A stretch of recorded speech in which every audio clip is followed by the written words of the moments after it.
Los 5 mejores trucos de 2026 para ganar en Chicken Road 2. Si tú también quieres obtener estos resultados, entonces debes quedarte a ver el video. Truco número 1. Descarga la app oficial, la que tiene 2 marcas de verificación.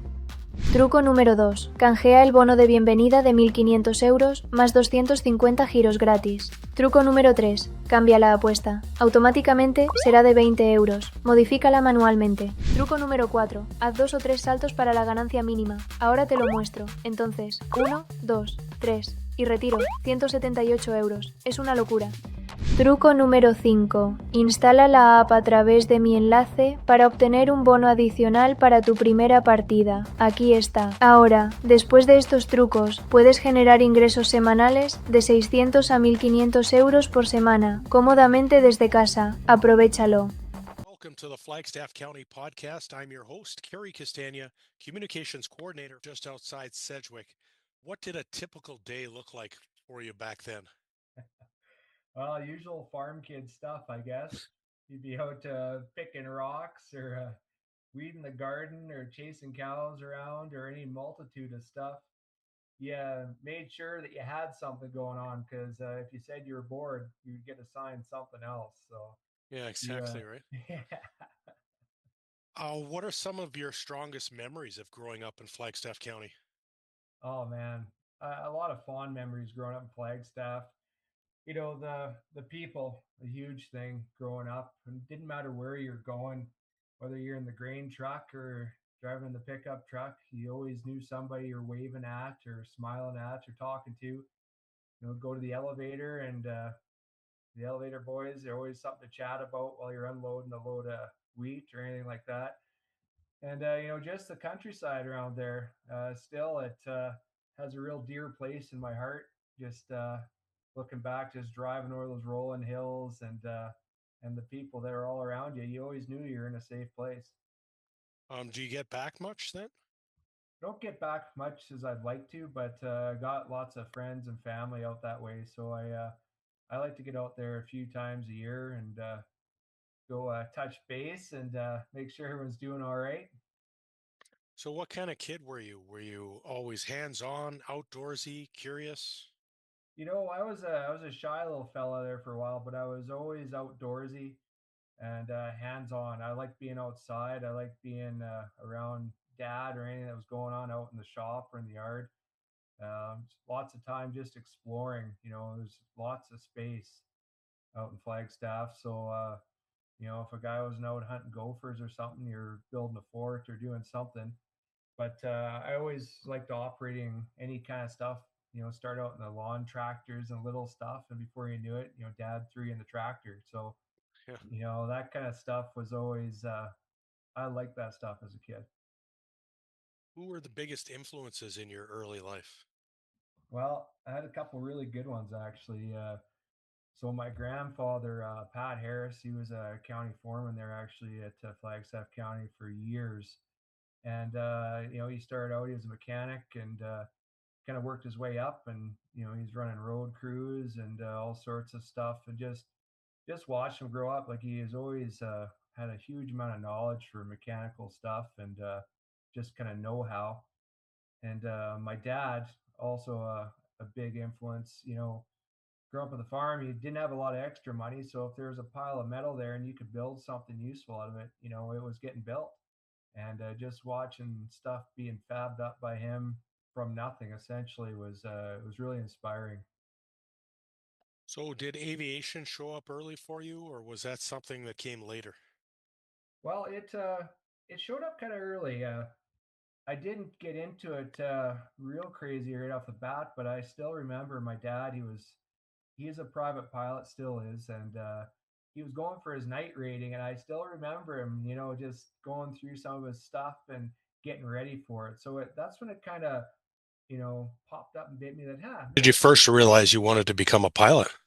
kind of had to fast forward a bit. Then it was just kind of, it was something that was out there, but Yeah. it actually didn't really take hold till my early 20s when I realized that I could actually probably actually do this and actually have the means and maybe the time to do it.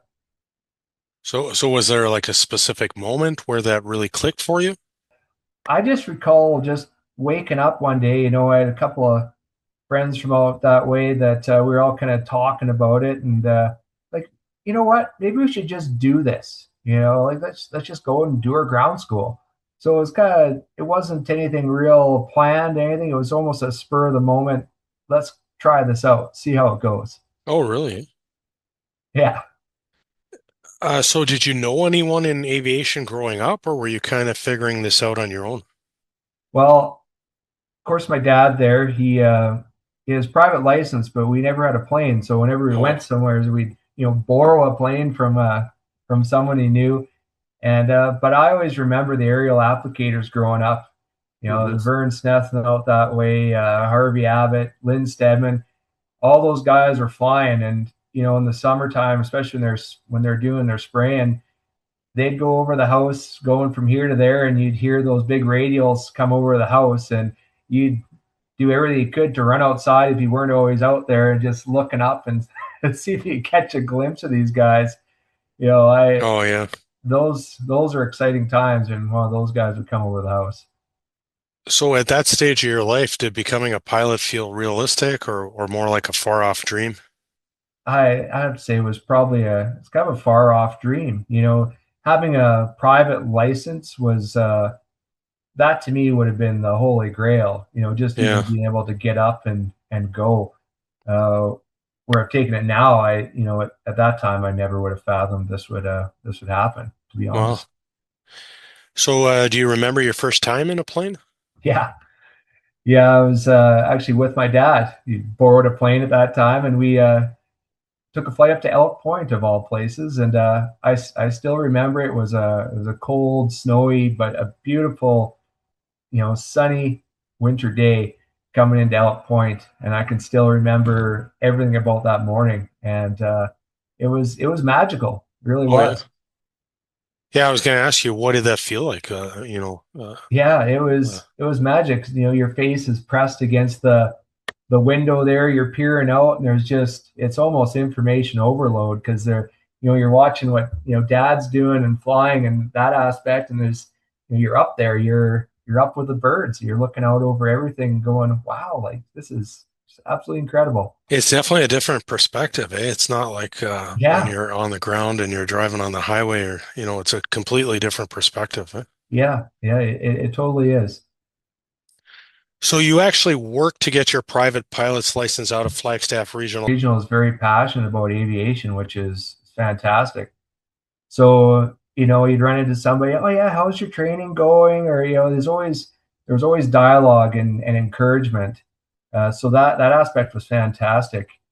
Um, the worst part probably was the satellite school aspect of it, because you're kind of at the whim of someone that was coming from elsewhere to teach you.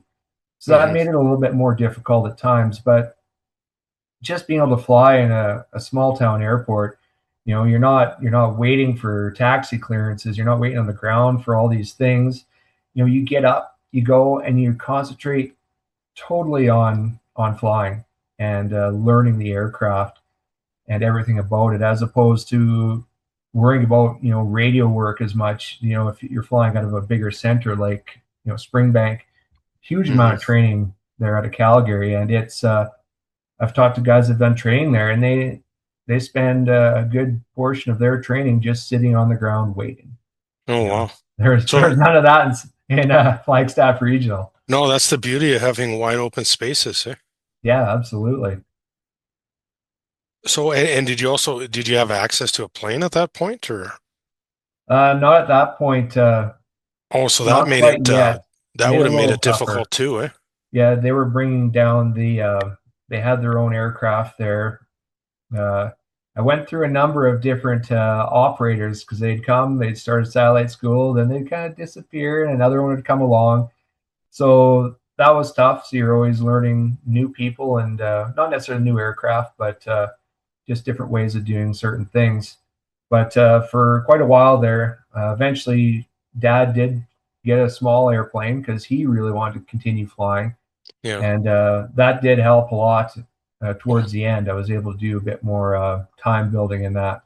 Oh, for But sure. Yeah, you yeah, gotta, like as I say, you gotta get your reps in. You gotta have your time. You gotta have your time in the plane, right? There's no other way to develop. yeah, absolutely. So how did learning to fly locally shape your journey? It taught me a lot. It gave me a bit more they call it stick and rudder type feel to things, especially once I learned to fly off of grass airstrips. Like I was getting all sorts of experiences, guys that were stuck in the city places doing their training weren't getting.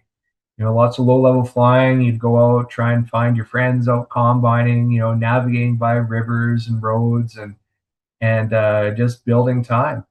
And one single short strip, you have to learn how to fly crosswinds. You have to learn how to fly with adverse weather, and do a lot of weather planning, because we're not we don't have any kind of weather station or anything like that. So you're looking at the charts, you're figuring out what to expect from the weather.